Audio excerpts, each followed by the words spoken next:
반갑습니다. 정규 강좌를 시작합니다. 이 강의는 기초 강의 이런 것들을 거쳐서 어느 정도 감각을 기르고 본격적으로 국어를 공부하게 되는 본 강의에 해당이 되는 것이고, 이것 이후에 문제풀이라든가 또는 테마별 특강 등등으로서 부족한 부분을 메꿀 수 있는 그런 기회를 뒤에 보강하면 될 것입니다. 본 강의이기 때문에 전체 국어 교재 전체를 포괄적으로 정리할 수 있는 그런 기회가 돼야 되는데, 시간의 효율이라는 부분을 또 무시할 수가 없죠. 그렇기 때문에 좀 진액이 되는, 핵심이 되는 이런 부분들만 골라서 압축적으로 강의하는 이런 것들이 필요하지 않겠는가 하는 것이 우리의 또 현실적인 여건입니다.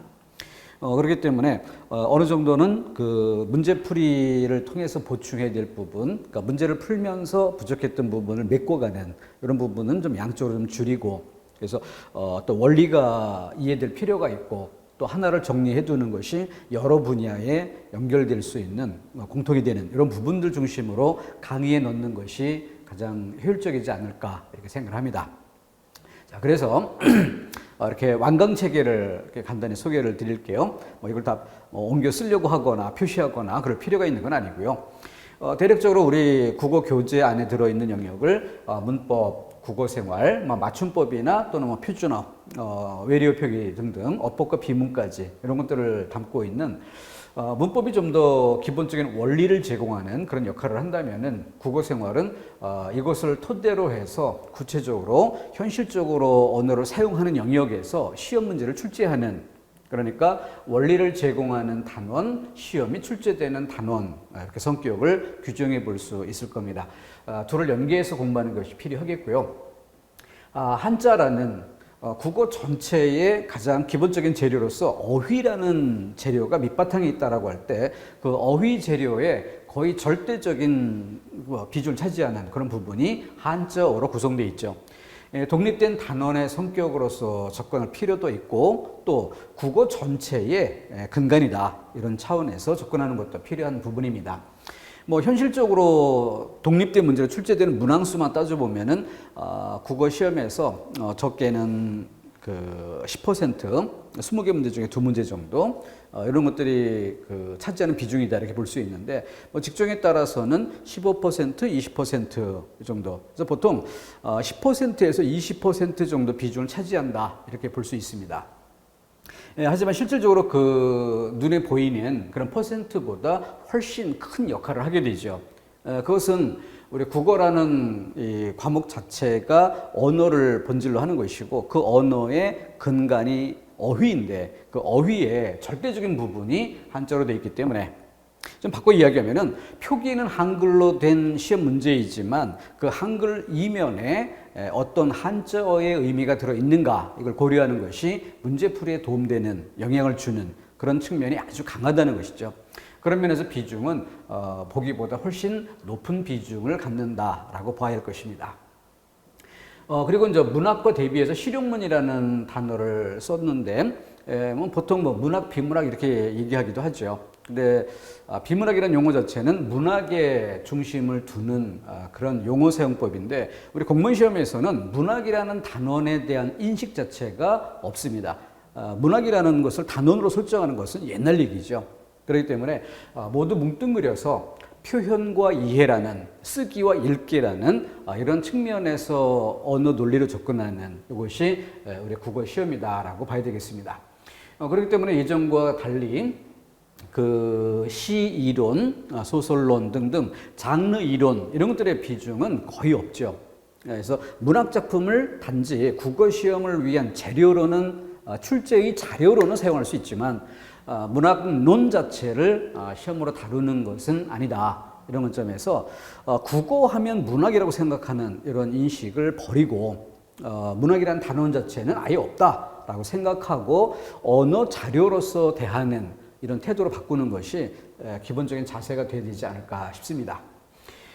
이 문학사는 좀 뜨거운 감자죠. 문학사라는 단원에는 여기다 아예 서울시라고 아예 써놓고 서울시 시험을 볼 때만 보는, 따라서 우리 정규 교과 과정에서 문학사는 일단 배제합니다. 문학사는 배제하고 나머지 단원을 완강체계로 잡은 다음 내가 서울시 시험도 같이 병행해서 보겠다라고 하면은 그 서울시 시험을 위해 집중하는 그 시기에 국문학사 단원을 보충하는 이런 정도로 시기에 대한 배분이 필요할 듯합니다. 그렇기 때문에 이게 또 국가직이 끝나고 서울시가 한 2달 정도 뒤 이렇게 출제된다면 아주 좋은데 그렇게 시기가 조절이 되면은 국가직 끝난 뒤에만 문학사를 공부하는 이런 것도 괜찮죠. 근데 그 시기가 가깝거나 또 때로는 서울시가 내가 치르고자 하는 주시험보다 먼저 치러지는 뭐 이런 경우에는 조금 시간 조절이 애매해질 수 있습니다. 그럼 어쨌든 전체적인 1년을 스케줄로 놓고 본다면은 서울시 직전의 약간의 시기, 이때 국문학사를 공부하겠다는 시기를 아예 설정을 해두고 그 이외의 시기에는 전혀 건드리지 않는 이런 단원이 돼야 됩니다. 그리고 나머지는 모두 문학사를 뺀 채로 나머지 부분만 진도표에 놓고 계획표에 놓고 시간을 배분하는 것들이 필요하겠습니다. 전체를 대략 100개 정도 강좌로 제목을 정돈을 해봤습니다. 그런데 총 100강이고 핵심은 42강 이렇게 했는데 좀 더 압축적으로 줄이면 40강 정도로 줄일 수도 있고 조금 좀 단원과 단원이 연계되는 부분이라든가 이런 것들을 조금씩 보충하다 보면은 45강 또는 좀 더 늘려서 한 50강 이런 정도로 잡을 수도 있습니다. 중요한 것은 이 국어 교재 전체의 약 40%에서 많이 잡으면 50% 이 정도만 공부하면 합격권에 드는 데는 전혀 무리가 없다 이런 뜻입니다. 자, 그래서 그걸 골라서 한번 보여드릴게요. 자, 바로 이 부분인데요. 지금 이 표시된 부분이 42강에 해당되는 내용입니다. 그러니까 좀 더 출제 빈도를 세밀하게 정돈을 하고 내용을 살펴보게 되면은 이렇게 정리할 수가 있겠고, 그런 상태에서 아주 쉽게 얘기해서 이런 부분들은 책을 찢어서 버려도 된다 이렇게 얘기할 수도 있어요. 그렇게 되면 만약 이걸 책을 찢었다고 가정해 봅시다. 책 찢기가 어려우면은 한 권 사서 그 2벌 정도 복사를 쭉 해두고 그리고 나서 스프링 재본해서 그 상태에서 찢으면 되겠죠. 그래서 이런 부분들을 다 찢었다. 그러면은 우리 교재가 요즘엔 책이 점점 얇아지는 추세죠. 이 얄팍한 책이지만 그래도 굉장히 두꺼운 편이다라고 느낄 수 있고 부담스러울 수 있습니다. 그런데 이걸 지금 칠판에서는 100강으로 표시한 것이고 그 100강 중에서 핵심이라고 해서 아주 압축하면 40강, 조금 더 여유 있게 압축하면 50강 정도로 압축할 수 있다. 아주 간단히 이야기해서 이 두꺼운 책의 절반 분량이라는 얘기죠. 우리가 스프링 재본한 상태에서 불필요한 부분들을 전부 찢어서 버려가는 이런 작업을 진행한다면은 이렇게 국어책이 얇아지는 것입니다. 이거보다 더 얇아질 수도 있는 것이고, 그렇다면은 이 정도 두께감을 가지고 공부를 시작할 때와 쓸모없는 것들을 일단 버린 상태에서 이걸 가지고 공부할 때 마음이 좀 더 홀가분하지 않겠습니까? 홀가분한 상태에서 그 책에 접근할 때, 내용에 접근할 때 때로 좀 어렵고 힘든 이런 부분이 생기더라도 이 두께감이 오는 홀가분한 여유로운 이런 마음가짐이 이것을 극복하고 이겨낼 수 있게 도와줄 수 있다는 것이죠. 자, 그렇기 때문에 시험에 합격하려면 무엇을 공부할 것인가라는 것을 분명히 하는 이것도 중요하지만 사실은 무엇을 공부하지 않을 것인가 이게 더 중요할 수 있는 겁니다. 공부하지 않을 출제 비중이 낮은 이런 부분들을 버리고 접근하는 이것이 현명한 태도가 아닐까 싶습니다. 때로 우리 이 공무원 시험의 메커니즘을 좀 생각해 봐야 되겠는데요. 이 공무원 시험에는 7급도 있고 9급도 있고 국가직, 지방직 중에서도 서울시, 아까 국문학사 단원을 이야기했지만 그러다 보면은 직종별, 직급별 특징이라는 것들이 있습니다. 그래서 그 부분에서 특히 더 중시하는 부분이 있고 또 소홀히하는 이런 부분이 있기 마련이에요. 그런데 이 시험에 직종하고 다르게 이 책을 만드는 강사 입장이나 아니면 출판사 입장 생각을 해보면 어떨까요? 지금 이 강의를 듣는 수험생들이 누굴까? 무엇을 준비하는 수험생일까? 생각해보면 어떨까요? 다양하겠죠. 그러면은 다양한 수험생들이 시험을 준비한다고 생각을 하고 강의를 한다, 또 책을 집필한다. 라고 했을 때 그 책은 어때야 될까요? 자꾸 망라할 수밖에 없어요. 또 하나, 어떤 시험에 아주 이전엔 잘 다뤄지지 않던 특징적인 한 문제가 출제가 됩니다. 근데 그 한 문제가 어떤 책에는 관련 내용이 있었고 어떤 책에는 관련 내용이 없어요. 그리고 나면은 학원가 전체가 난리가 나겠죠. 그럼 이런 일이 벌어지지 않으려면 어떻게 돼야 되나? 강의에서는 출제 가능성이 매우 희박한데도 언급하고 출제 가능성이 아주 희박한데도 책에 담아야 되고 이런 문제가 생길 수밖에 없는 것입니다. 그래서 이런 결과가 나타나는 것이에요. 그렇기 때문에 효율이란 점에서 그 만에 하나라는 불안감, 과감히 떨쳐버리고 내가 만점 맞아야 합격한다면 모를까 90점만 맞아도 합격 가능하다. 이 정도라면 버릴 수 있는 건 절반 이상 됩니다. 95점 정도는 맞춰야 되겠다라고 할 때 그때에도 버려야 될 부분은 약 30-40%까지 버리고도 가능할 겁니다. 이것을 50강으로 압축한다라고 할 때 그 50강은 90점 이상을 의미하는 것이에요. 절반만 공부하고도 90점은 무난히 얻을 수 있는 그런 정도다라는 얘기죠. 그렇기 때문에 95점, 뭐 한 60% 정도 공부하고 95점. 근데 100점 이걸 목표로 한다면은 이 전체를 다 공부하고도 부족할 수도 있을 거예요. 100점이라는 건 신의 경지죠. 그러나 우리 시험은 90점 이상 정도면 웬만큼 합격할 수 있는 것이기 때문에 그 정도는 절반 이하에서도 가능하다라는 것을 좀 굳건히 믿고 같이 출발하는 게 필요하지 않을까 싶습니다. 자, 그래서 앞으로 우리 강의는 이 전체 체계 중에서 이 부분을 중심에 둘 것이고 나머지 부분은 그냥 버리기만 할 것인가? 그거보다는 뭐 문제풀이나 이런 시간에 부분적으로 자투리 개념을 넣어서 문제로 정리하는 이론 이런 정도로 조금 보강을 하는 것들도 올 수 있고 그 정도로 무난히 100점을 그 목표로 해볼 수 있는 이런 정도의 강의 체계를 구성할 것입니다. 일단 기본 강의는 핵심 강의는 이렇게 40강에서 50강 정도 분량으로 압축해서 정리하자라는 것이 제 생각이고요. 이것으로 목표하는 점수는 95점 정도까지는 무난하게 도전할 수 있는 그런 점수다라고 생각해 두시면 될 것입니다.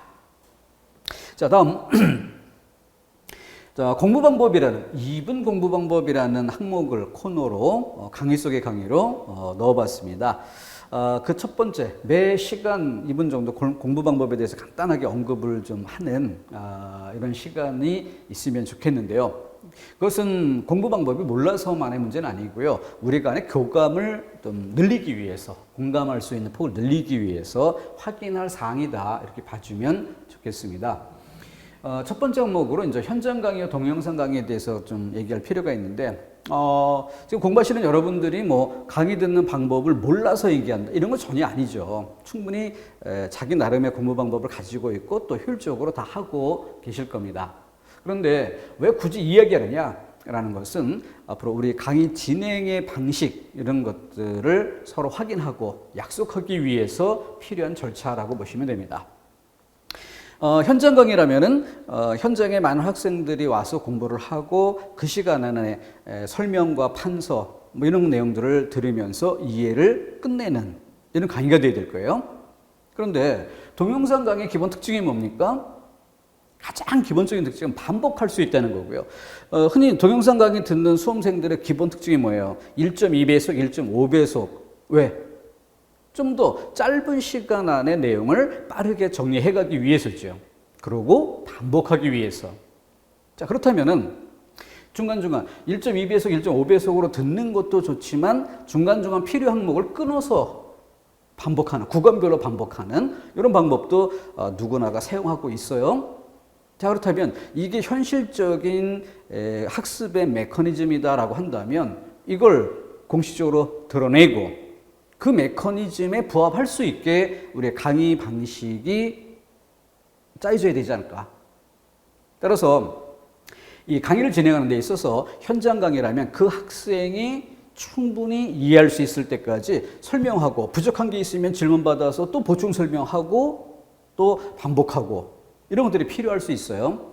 그런데 동영상 강의라는 물리적 메커니즘이 이해 안 되는 부분이 있으면 잠깐 멈출 수도 있고, 이해 안 된 부분이 있으면 놓쳤던 부분, 방금 뒤로 돌아가서 다시 듣기도 가능할 수 있고, 이런 조건이 있다면 그러면 중언, 부언할 필요는 없게 되는 것이죠. 그리고 또 어차피 수험생들이 1.2, 1.5배속으로 빠르게 그 강의를 듣는 이런 상황이라면, 그러면 내용 전개의 속도를 그만큼 빠르게 하는 것도 가능하지 않을까. 그래서 그런 부분들을 무슨 얘기하는지 도무지 못 알아듣겠다라는 얘기를 하지 말고, 못 알아듣겠으면 반복해서 확인하면 되지 않겠습니까? 그렇기 때문에 그런 것들을 못 알아듣는 사람을 고려해서 자꾸 반복하거나 이런 강의 방식보다는 일단 짜임새 있게 정돈된 자료를 빠르게 설명하고 지나가는, 그러면은 이해한 사람은 시간을 빠르게 효율적으로 활용할 수 있을 것이고, 이해 못한 사람은 반복을 통해서 부족한 부분을 메꿀 수 있는 것이니까, 그렇게 하기로 서로 확인하고 약속한다면은 이 시간에, 같은 시간 안에 좀 더 많은 정보를 담고 빠른 속도로 내용을 전개하는, 요즘에는 TV 드라마도 내용 전개 속도가 더디면 그 시청자들이 채널을 돌려버리는, 지루하니까 다른 채널로 돌려버리는 이런 시대죠. 그렇기 때문에 뭔가 좀 내용 전개 속도 이런 부분이 빠를 필요가 있지 않겠는가. 근데 그 과정에서 현장 강의보다 좀 더 이해력이 떨어지는 이런 것들이 염려될 수 있는 건데, 바로 그런 부분은 동영상이라는 이 물리적 메커니즘을 잘 활용해서 반복해서 듣기, 구간별로 듣기, 또는 끊어서 방금 설명드렸던 내용 충분히 소화하는 시간 멈췄다가 소화가 되면 다음 진도를 진행한다든가, 이런 것들을 서로 약속하고 확인하고 그 메커니즘을 고려해서 강의 체계를 담아가도록 하자라는 것이 제 생각입니다. 또 그런 점들을 고려해서 같이 따라와 줬으면 좋겠습니다. 자, 공부 방법. 다음 두 번째 코너는 3분 한자. 우리 시험에 굉장히 중요한, 절대적이라고 할 만큼 중요한 비중을 차지하는 한자인데, 실상 공부하기는 굉장히 싫은, 꺼려지는, 또 이전에 안 했었기 때문에 부담이 큰 이런 항목입니다. 그래서 한자 공부의 가장 기본이 되는 부수에 관련된 이런 부분을 좀 쪼개서 부담 없이 시간 조금씩 맛보기 하도록 그렇게 배분할까, 이렇게 생각을 하고 있습니다. 자, 오늘 그 첫 번째 것으로 부수 중 좀 부담 적게 쉬운 부수들, 그리고 뜻보다는 모양 위주 가볍게 훑어볼 수 있는 것으로 첫 번째 자료를 준비해 봤습니다. 자, 여기는 뚫을 곤이라는 부수고, 이거는 갈고리 골이라는 부수인데, 직선으로 내려서 끝난 것과 끝에서 삐침이 있는 것의 차이죠. 부수만으로 볼 때는 뭐 아무런 의미도 없어 보이는데, 관련된 글자가 들어있는 글자 전체 속의 그 부분, 확연한 차이가 있습니다. 자, 이것이 뭐 대단히 중요한 부수라서 설명드리는 건 아니고요. 모양 위주로 살펴보는 것인데, 한자에 대한 감각을 길러가는데 도움이 되는 가장 기본적인 출발점에 놓이는 그런 글자들입니다. 가볍게 시각적으로 확인만 좀 해두고, 직선으로 내려 그은 획과 끝에서 삐침이 있다라는 것의 차이, 이 정도만 한번 눈여겨보시면 되고요. 뭐 부수의 뜻과 이런 거 암기할 필요 없습니다. 암기하면 더 좋죠. 근데 뭐 꼭 필요한 건 아니니까 그냥 보고 지나가도 무방하겠습니다. 다음 돼지해 머리라는 부수고요. 이거는 창모 머리라고 부르는데, 그 원 글자 돼지해라는 글자가 있고요. 돼지해라는 글자에서 이 윗부분, 그래서 그 이름을 머리라고 부르게 된 것입니다. 여기는 창모라는 글자가 있고 나여라는 글자가 있는데, 공통적으로 그 위에 있는 대가리 부분이죠. 이것을 따서 부수로 사용하고 있는 것입니다. 그래서 이 부수의 이름이 창모 머리예요. 근데 왜 창모란 글자에서 땄을까? 나여란 글자에서 따면 더 쉽지 않을까? 근데 이 글자는 그 부수자 안에 들어있지 않고, 이거는 부수자 안에 들어있어요.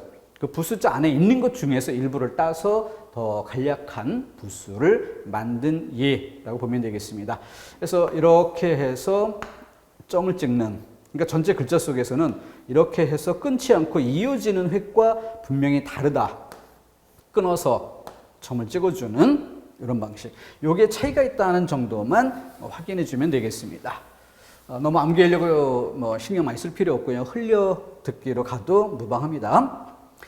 덮을며, 집면, 위에 점이 있고 없고의 차이죠. 이것도 분명 다른 글자다라는 점만 인식해 주면 될 것입니다.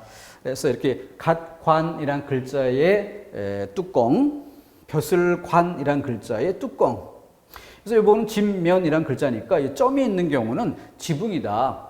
우리 기와집 같은 경우에도 보면은 이렇게 생겼지만 항상 이 윗부분에는 빗물이 새지 않게 뭔가 이렇게 좀 더 올라가 있는 부분이 있죠. 그래서 그런 포인트를 생각하면서 지붕, 이 지붕으로서 집, 건물 그 전체를 압축적으로 대신 표현한 글자다. 이렇게 생각해 주면 될 것입니다. 점이 있는 것이 점이 없으면 덮는다 이런 뜻이고, 덮는다, 뚜껑. 그런데 집면, 점이 있는 것은 특히 지붕으로서 건물, 집 전체를 대신 나타낸다. 이 정도. 안석괴라는 글자, 뜻으로는 푹신하게 기댈 수 있는 의자를 안석이라고 하는 건데요. 이것이 뜻 역할로 쓰이질 않습니다. 모양 위주로. 그래서 창수라는 다른 부수자의 요 윗부분, 봉황새 황이라는 글자에 둘러싸고 있는 부분, 이것이 바로 안석괴라는 것인데 부수 이름 몰라도 됩니다. 다만 이런 것들에 대한 획을 시각적으로 인식하는 그런 정도로만 한번 챙겨보면 충분합니다. 이 병부절이라는 글자는 재미있는 것이 이렇게 밑으로 내려온 부분과 마무리를 쭉 내려근 이 획이 있는데 획이 좀 변형되면은요, 처음에 그은 이 부분을 조금 더 길게 써볼까요? 그러면 길게 해서 끝에서만 살짝 구부려주는 이런 형태로. 그 다음 가운데 있는 이 획은 이렇게 내려도 되겠죠. 그러다 보면 끝을 약간 구부리기도 하는 것입니다. 그래서 만들어지는 부분이 이런 글자예요. 그리고 여기 있는 글자는 이 아랫부분. 그래서 여기는 따로 쓸 때 좀 길게 드리워진 형태지만 여기는 조금 짧게 글자 밑에 속에 놓이기 때문에 이 획이 길어지기가 어렵죠. 그래서 이런 다양한 모습, 어찌 보면 좀 다른 글자처럼 보일 수도 있는데요. 이 글자가 요 위태할 위라는 글자의 아래 부분, 그리고 영령이라는 글자의 이렇게 아래 부분, 여기 놓인 것과 동일한 글자다. 그래서 부수자에서 획이 좀 모양이 변형된 이런 사례를 확인해 보는 것입니다. 다음 비수비. 비수비라는 글자는 본래 사람인, 여기서 유래하는 글자인데요. 사람인이 이렇게 쓴 경우는 두 사람이 기댄 모습이다 이렇게 많이 해석하죠. 이거는 사람의 옆모습이에요. 그래서 머리, 몸통, 발, 그리고 늘어뜨린 팔, 옆에 있는 모습이죠.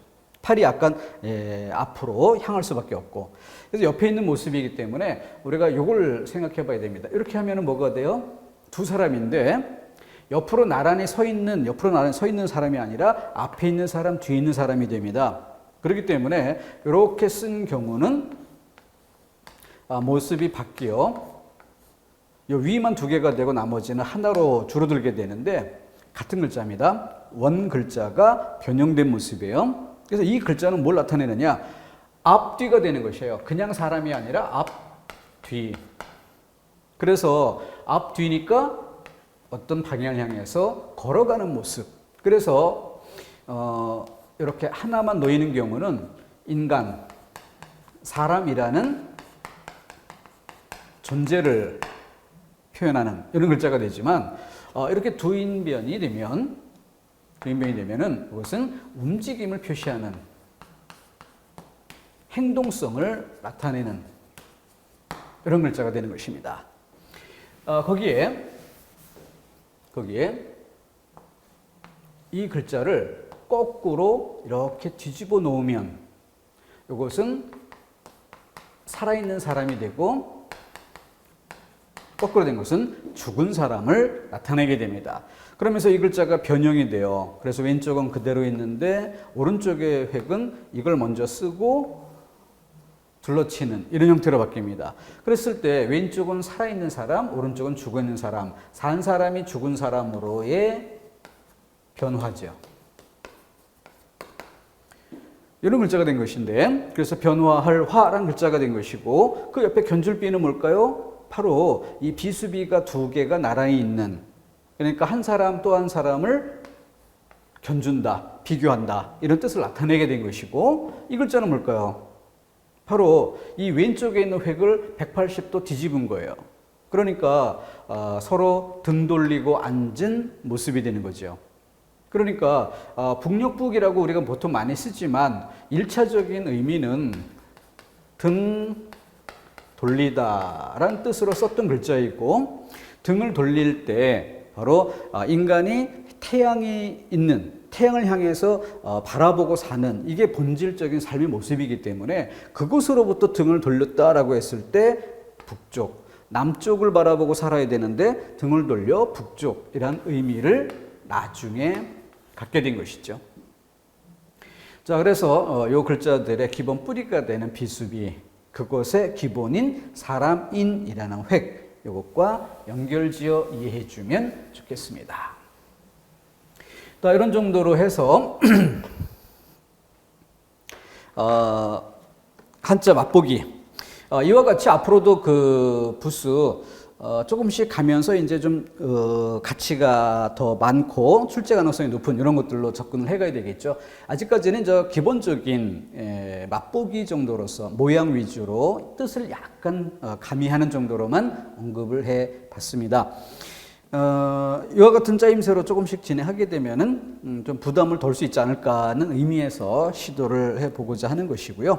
너무 많은 시간 들이면 안 되니까 짧게 잡아가도록 하겠습니다. 자, 그러면 첫 시간 교재에 대해서 간단히 좀 살펴볼까요?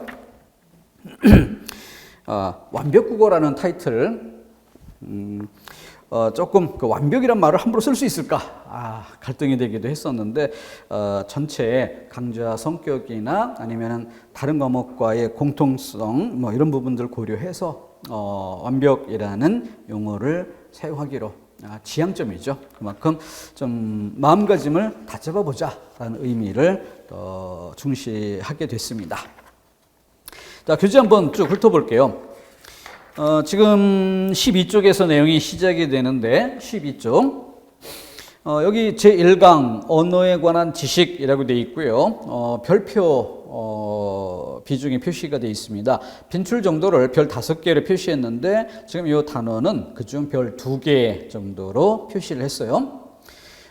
실제 이 별표를 할 때 어느 정도 비중을 할까 해서 저는 처음에 1개 내지는 반 개, 이런 정도 비중으로 표시할까 하고 마음을 먹었었어요. 근데 사실 맨 처음이라 이 첫 번째 펼친 페이지인데 전혀 출제 안 된다, 이런 식으로 이야기하기가 너무 좀 허전한 느낌도 있고, 그래서 약간 좀 부풀린 의미가 있습니다. 첫 단원이라서.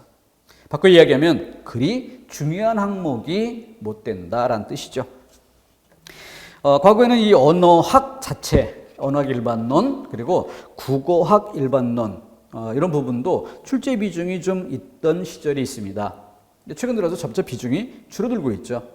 아주 쉽게 뒤집어 놓고 생각한다면 공무원이 되는데 언어학 일반에 대해 아는 것이 얼마나 도움이 되는가, 이렇게 생각해 보면 참 황당할 수도 있는 부분이죠. 그렇기 때문에 비중이 낮아지는 것은 당연한 이치고 정당한 방향이다, 이렇게 볼 수 있겠습니다. 자, 그래서 13쪽에 있는 얘기 간단하게 좀 짚어보면은, 언어의 일반적인 특징으로 자의성, 사회성, 역사성, 분절성, 추상성 뭐 이런 것들이 있는데, 이 단어는 한마디로 이야기하면 언어학 일반론입니다. 언어학 일반론. 근데 이 부분 학습 방법의 요체가 뭐냐라고 하면 독해예요. 왜냐하면은 지문이나 예문 형태의 자료가 주어지게 되는데 맑게 알아들으면 문제를 풀 수 있다라는 것이죠. 독해. 그래서 그 말하고 있는 내용의 초점이 뭐냐,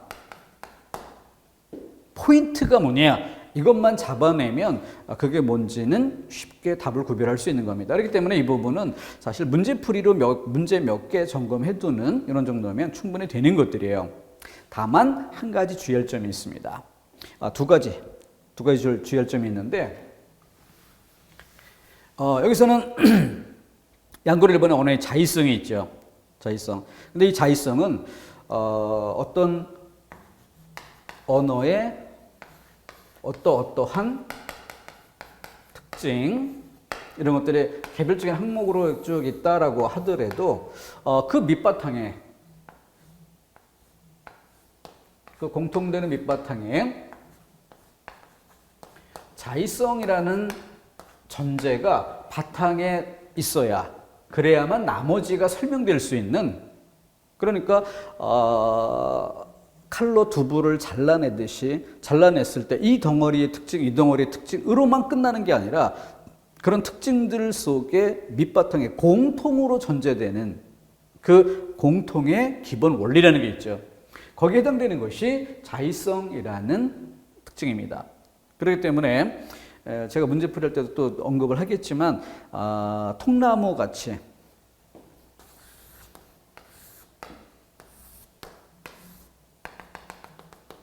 이렇게 어느 한 면을 잘라서 보면 이 자른 단면에서 보이는 어떤 특징이 있겠죠? 이쪽을 자르면 또 이쪽에 잘린 그런 부분의 특징이 있을 겁니다. 그런데 이쪽 방향에서 이쪽 방향으로의 흐름, 이런 것들도 고려할 수가 있는 거고요. 그런 모든 것의 밑바탕에 이런 자의성, 이런 것들이 있어야 제대로 이해할 수 있다. 그래서 컵 같은 것으로 설명을 할 때 이 컵은 위에서 바라보면 원으로 보이죠. 이런 컵의 특징을 동그라미로 설명할 수 있습니다. 근데 옆에서 바라보면 사각형 내지는 사다리꼴로 보일 수 있고, 그러면 사각형이나 사다리꼴이 또 이 컵의 특징을 설명하는 한 방법이 됩니다. 위에서 바라본 모습을 사회성이라고 합시다.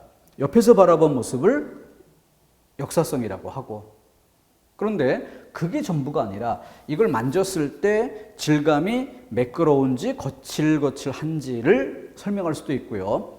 불에 비춰보고 투명하다, 불투명하다, 저울 위에 올려놓고 무겁다, 가볍다, 여러 가지 관점에서 이야기할 수 있습니다. 그렇게 언어를 사회성의 시각으로, 역사성의 시각으로, 분절성의 특징으로 이렇게 각각 나눠 설명할 수 있다는 거죠. 이게 물리적으로 분리된 것은 아니라는 겁니다. 그렇기 때문에 앞서 이야기했던 것처럼 시험 문제에 주어진 어떤 예문이나 문구가 나오면 그 문구의 서술 초점이 뭐냐, 이걸 잡아내야 이 중 어느 하나로 답을 할 수가 있다는 것이죠. 자, 그런 점에서 자의성은 다른 것들의 밑바탕에 흐르는 공통분모다라는 점을 좀 가볍게 생각하고 세부적인 정보를 지금 공부하려고 할 필요는 없습니다. 이건 좀 나중에 해주는 게 좋아요. 두 번째가 한 가지만 더 지적하고 그냥 간단히 넘어갈게요. 사회성과 역사성을 얘기할 때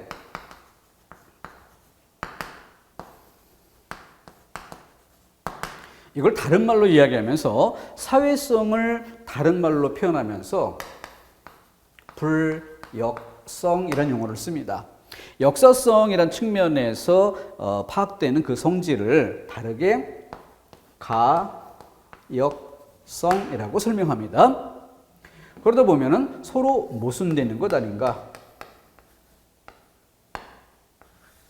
불역이라는 것은 바꿀 수 없다라는 특징, 그런 뜻이고요. 가역이라는 건 바뀔 수 있다라는 거예요.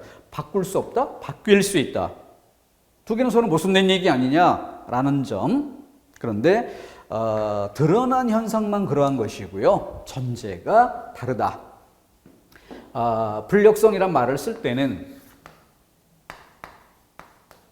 개인이 라는 전제입니다. 사회 전체의 약속에 의해서 언어가 변화하는 것이지, 언어는 변화할 수 있는데 그 변화는 사회적인 약속에 의해서, 공동에 의해서 생기는 것이지 개인에 의해서는 함부로 바뀔 수 있는 게 아니다. 전제가 다른 거예요. 가역성, 바뀔 수 있다라고 할 때 이 용어의 전제는 뭐예요? 세월이 흐르면. 시간의 흐름 속에서 언어는 변화할 수 있다. 어느 시대이든 그 사회의 신세대들은 기성세대들의 말하기와 차별화하려고 합니다. 기성세대들을 따르는 측면도 있지만 기성세대를 거부하고 기성세대를 욕하고 비판하고 같지 않으려고 일부러 좀 튀는 달라지고자 하는 이런 노력들을 하기도 하죠. 그래서 기성세대를 뭐 꼰대라고 부른다든가 이런 것들, 그런 반감을 가지고 우리는 뭔가 다르다라는 걸 표현하는 그런 어쩌면은 인간의 본능인지도 모르겠어요. 그렇기 때문에 그러한 속성들이 언어에도 나타나기 마련이고, 그러니까 문자 메시지를 보내는데 여러 가지 뭐 어떤 기호를 쓰거나 띄어쓰기를 하거나 아니면은 한 번의 문자 메시지에 길이가 긴 내용을 담아서 보내거나 이러면은 이것은 기성세대 뭐 예를 들어서 뭐 아저씨 방식 이런 것들로 치부되기 마련이고, 한마디 한마디 끊어서 보낸다거나 띄어쓰기도 없이 아니면 소리 난 대로 쓰거나 여러 가지 방식으로 젊은 세대들은 자기들의 특징을 또 그렇게 표현합니다. 그러니까 세월이 흐르면 그런 새로운 세대들에 의해서 바뀌어가는 것은 필연일 수도 있을 겁니다. 전제가 다르다. 사회성을 달리 부르는 말, 불역성이라는 말은 개인이 바꿀 수는 없다. 사회 전체에 의해서 인정된 것만 언어 자격을 띈다. 개인은 바꿀 수 없다. 개인. 역사성을 달리 부르는 말, 가역성. 언어는 바뀔 수 있다. 그 전제는 세월이 흐르면, 시간이 흐르면 변할 수 있다. 이런 전제의 차이라는 점. 근데 이런 전제를 표시하지 않고 용어를 쓰다 보니까 엉뚱하게 어렵지도 않은 그런 것들이 쓸데없는 고민거리가 돼 보일 수도 있습니다. 그 정도. 자, 이렇게 가볍게 보시고 나머지 사항은 문제로 정리를 해드리도록 할 테니까 일단은 넘어가도록 하겠습니다. 강의에서 집중해야 될 부분이 많습니다. 그렇기 때문에 이런 쓸데없는 잡투리 항목에 너무 에너지 낭비할 필요는 없습니다. 14쪽의 언어의 기능도 마찬가지예요. 뭐 표현적 기능, 감화적 기능, 친교적 기능, 표출적 기능 등등. 가볍게 시간 날 때 한번 읽어보시고요. 개념 원리를 철저하게 이해하거나 그럴 필요는 없는 항목입니다. 그냥 가볍게 읽어보시고, 만약에 읽었는데 뭔 소리인지 못 알아듣겠다? 그럼 버리세요. 버려도 상관없습니다. 이것 또한 문제 가지고 언급하면서 짜투리를 메꾸는, 빈틈을 메꾸는 그런 작업으로 충분히 가능합니다. 그러니까 부담 없이 일단은 덮어두고 가도 좋겠다. 중요한 것은 이제 언어의 기능이라고 했죠. 기능, 표현의 기능, 속 마음을, 머릿속의 생각을 언어가 있었기 때문에 그것을 드러낼 수 있는 통로가 된다라는 뜻이죠. 표정으로 드러낼 수도 있고, 뭐 주먹을 쥐거나 이런 것들로 화났다는 뜻을 드러내, 이것도 그 표현의 기능이긴 하죠. 근데 눈빛, 얼굴 표정, 행동, 이 어떤 것들보다 언어는 훨씬 세밀하게 섬세하게 그것을 담아낼 수 있다는 점에서 가장 큰 특징 또는 장점이 될 수 있겠죠. 감화적 기능, 친교적 기능. 친교적 기능은 뭐 서로 사람과 사람의 관계, 유대 관계에 도움이 될 수 있게 언어를 사용할 때 그때 이 언어를 친교적 기능이 있다라고 하는 것이고, 감화적 기능. 책에는 듣는 사람으로 하여금 특정 행동을 하도록 요구하는 기능이다 이렇게 설명했어요. 그러니까 일단 전부는 아니지만 가장 핵심적인 부분을 명령적 기능이라는 좀 더 쉬운 말로, 공감이 빠를 수 있는 말로 표현을 해두고, 물론 거기에 너무 제한시켜두면 안 됩니다. 하지만 일단 쉽게 이해하는 방법은 감화적 기능을 달리 괄호 안에 지령적 기능이란 말로 표현했잖아요. 그런 것처럼 명령적 기능이다. 명령적 기능이다. 이런 정도로 써두고 나면 대부분의 문제를 풀어가는 데는 큰 어려움이 없습니다. 그 정도만 챙겨두고 나머지는 필요하지 않습니다. 오른쪽에 박스 안에 정리된 야콥서니제이션 6가지 기능이라고 되어 있는데 그중에 6번에 보면 미학적 기능이라는 게 있어요. 5번엔 관어적 기능이 있고, 관어적 기능이라는 말은 관어. 어는 언어고요. 관은 관련된다는 뜻입니다. 그러니까 언어의 기능이 어디에 관련돼 있다? 언어 자체에 관련돼 있다. 그래서 5번 옆에다가는 사전이라고 쓰면 쉽습니다. 사전. 사전에 쓰인 언어의 기능. 6번의 미학적 기능. 이거는 옆에 문학 작품에 쓰인 언어, 문학이라고 써두면 쉽습니다. 뭐 그 정도만 추가해 놓고 나머지는 왼쪽에 있었던 것과 같은 맥락이니까 그런 부분에 대한 보강은 문제풀이로 채워 넣도록 하겠습니다. 자, 그 정도에서 딸락 짚고 넘어가서 16페이지도 뭐 시간 날 때 조금 한번 읽어봐도 되고 반드시 읽어야 될 정도는 아니고요. 17페이지 보겠습니다. 17페이지 문법 단위와 분야, 문법의 기본 단위, 운, 형태수, 단어, 어절, 문장, 이야기 뭐 이런 것들인데 요거는 한 5번째 강의 5강쯤에서 설명을 드리도록 하겠습니다. 어느 정도 음원을 정리하고 그 다음에 형태수좀 들어갈 그런 정도 시기가 됐을 때 이런 용어들에 대해서 관심을 갖는 게 좋아요. 처음부터 이 용어를 정리하다 보면은 아직 문법이라는 단원에 대한 그 어떤 포괄적인 그 접근 이런 것들은 쉽지 않은 상태에서 부담감만 더 키울 수 있습니다. 그렇기 때문에 지금 단계에서는 일단 자음 모음 이런 정도로 그냥 쉬운 말로 접근을 하면 좋겠고 이런 부분은 나중에 천천히 이야기했으면 좋겠습니다. 뒤에 가서 좀 몰아서 구조적으로 설명해 좀 쉽게 알 수 있게 하겠고요. 한 가지만 설명드릴게요. 맨 처음 시작할 그런 내용이 우문이에요. 우문. 그래서 이 부분은 뒤에 이어지는 우리 문법 용어를 우문론, 형태론, 통사론 이런 말들로 이어가게 되는데 크게 자음과 모음 수준을 이야기한다. 단어 수준을 형태론이라고 한다. 문장 수준을 통사론이라 한다. 이런 정도로 크게 대비해서 전체 속의 부분으로 이해하시면 좋겠고요. 그 다음 운론이라고 했는데 소, 소 이 두 단어의 머리 글자를 따서 음운이라고 부르는 것입니다. 소, 운소. 그러면은 이 음소는 뭐냐? 음소. 여기 바로 자음과 모음을 음소, 소리를 만드는 재료. 다음 운소, 리듬적인 요소.